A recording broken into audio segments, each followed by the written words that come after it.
When I'm in the mountain, I know I'm exactly where I need to be. It's where my soul is really at peace. It's not necessarily the skiing, but it's what you can see.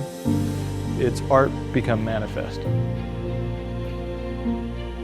The mountain is beautiful, but very unforgiving if it goes wrong, tragically sometimes.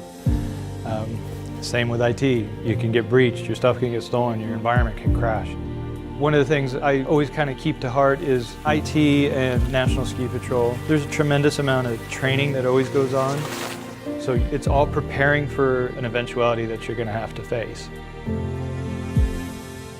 The minute we interviewed Chris, I knew that he belonged to IES. He's a little crazy, but he has a great heart and he wants to contribute. When I first started, one of the things they told me is we want you out in the offices, once a month or a couple times a quarter. We did have 6 branches spread out 300 and 400 miles apart from each other. Driving from here to Idaho Falls can be a 6-8 hour endeavor sometimes during the winter and very unsafe. Voracious weather, ice storms. And I said, you guys do this? This is crazy. This is not an if, it's a when something bad happens. And I said, I have a solution, and I think it can actually save us money and save us risk. And that was Chromebox for meetings. As soon as that product launched, I was very much paying attention to it, talking to resellers and talking to Google about it. We did not spend money on technology. Dollar signs, that's what went through my head. There's no way. There's no way that that's affordable. It's very hard to get people to move from what they're used to something so new and so different. A lot of it's fear. A lot of it's unfamiliarity.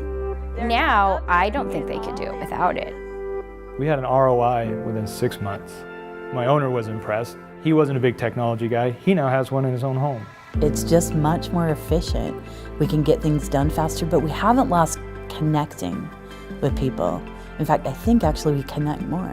It was a huge personal victory for me at that point in time because it was the first thing that I could call my own as far as architecting a solution based off all the needs that they had. They popped up on the 21st, on the date of the ad. Started my career in automotive service. It just wasn't really satisfying. And then 2008, I was kind of forced into making a decision, so I decided to go to school. It was tough going back to college, but actually it was a very liberating time because sometimes when you have absolutely nothing and you're really worrying where your next meal's coming from and if you're gonna have a house or a place to live, everything else is cake. It's a lot of drive for someone at that age, in my opinion, to go back and get that kind of a degree. That meant he loved it, that meant his interest was there. At that point in your life, you get to choose what you want to be, and he chose that. They locked the door. Can someone come unlock it, please? When Chris came around, the servers were dying and they were so loud. I mean, it was like when you started one of them servers up, it was like a jet engine. I think the best way for me to describe where we were and where we've come in terms of technology is simply saying we used paper. IES went from that paper to looking to being the cutting edge in our industry. I don't know if we ever saw ourselves like that. With the ability to move to cloud and not worrying about your server architecture, you're now more strategic.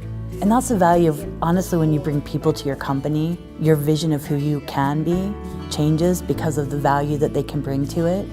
And he's brought that to IES. Always worked hard, always struggled. Now it's really paying off. I'm working with a great bunch of people who trust me, who allow me to be the best thing for them, which is the perfect recipe. I think what he brings will be able to help us get to the next level.